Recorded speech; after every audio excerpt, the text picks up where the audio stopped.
வணக்கம். தேசம் சிறப்பு செய்திகளுக்காக நான் உங்கள் ரேவதி குணால. காரைக்குடி தெப்பத் திருவிழா மிக சிறப்பாக நடைபெற்றது. தேசம் செய்திகள் தமிழ்நாட்டிலிருந்து முருகன். காரைக்குடியில் அமைந்திருக்கும் கொப்புடிக நாயகி அம்மன் ஆலயத்தில் திருவிழா சிறப்பாக நடைபெற்றது.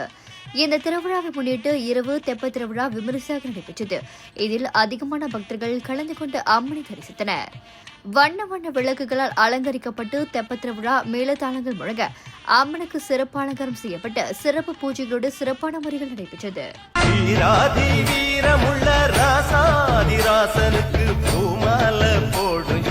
திருநாள் ஒரு பூந்தேறு பூட்டி வரும் பெருநாள்.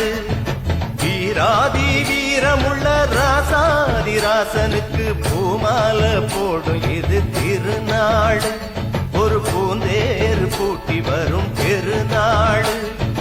மாறாத அன்பு வச்ச மகராசி, மறையாத எண்ணம் வச்ச மீனாட்சி, ஊரோடும் பேரோடும் உறவாடும் ஒரு காட்சி, மனசும் மனசும் இணைய ஒரு திருநாள். இத்துடன் இன்றைய செய்திகள் நிறைவடைகின்றன. மேலும் பல ஆன்மீக செய்திகளை தெரிந்து கொள்ள தேசம் டிவி மலேசியா யூடியூப், டிக்டாக் மற்றும் இதர சமூக வலைதளங்களை பின்தொடருங்கள். உங்களிடமிருந்து விடைபெறுவது நான் உங்கள் ரேவதி குணாலன். மக்களோடு தேசம், தேசத்தோடு மக்கள். நன்றி, வணக்கம்.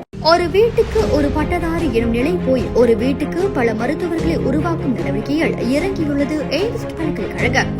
இந்திய மாணவர்களின் எதிர்காலத்திற்கு அடித்தளம் அமைக்கும் எய்ம்ஸ் பல்கலைக்கழகம் MIED வழி மாணவர்களின் பொருளாதார பிரச்சனையை கல்வி உபகார சம்பளம், கல்வி கடனுதவி மூலம் தீர்த்து வைக்கிறது. எய்ம்ஸ் பல்கலைக்கழகம் தரத்தில் உயர்ந்தது, போதனைகள் சிறந்தது, மாணவர்களுக்கு நிலையானது. இன்றைய நாடுகள் எய்ம்ஸ் பல்கலைக்கழகம்.